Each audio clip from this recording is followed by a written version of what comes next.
I don't think there's any doubt that technology is changing the entire sort of structure of the midterm elections. I mean, you look at the Lieberman-Ned Lamont race in Connecticut. That's clearly, Ned Lamont is a guy that coming straight out of the blogosphere, straight out of the podcasts. I mean,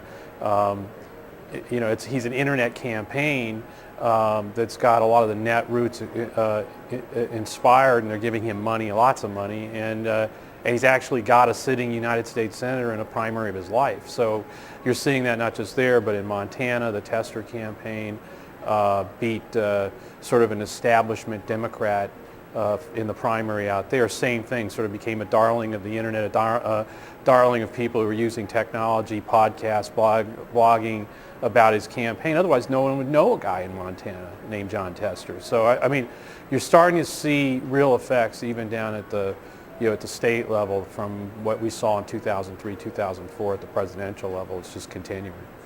The whole issue here is how can you distribute video to people out there, around without a filter of the TV broadcasts and the news media, other than buying it for millions of dollars. And so, you're starting to see like YouTube, which didn't exist during the Dean campaign, is starting to become a place where campaigns are putting up their video. And not only that, but individuals who support a campaign or a candidate are creating their own messages, putting them on YouTube, and they're starting to get picked up.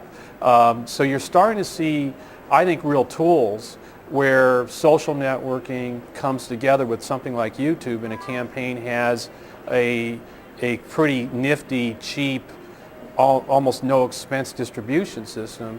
Now it's got to be entertaining to get people to want to watch it, but I think campaigns are starting to understand that. So you're starting to see sort of this land is your land, sort of the animations that Jib Jab pioneered in 2003, 2004. So you're starting to see campaigns understand that you can get people to pay attention if you entertain them but deliver a message at the same time. I think YouTube, a lot of tools that weren't around just 6, 7, 8 months ago, a year ago, are starting to be real opportunities and channels to get a different kind of political medium going that I think are going to catch people's attention, make a difference in some of these races in 2006 and definitely by 2008.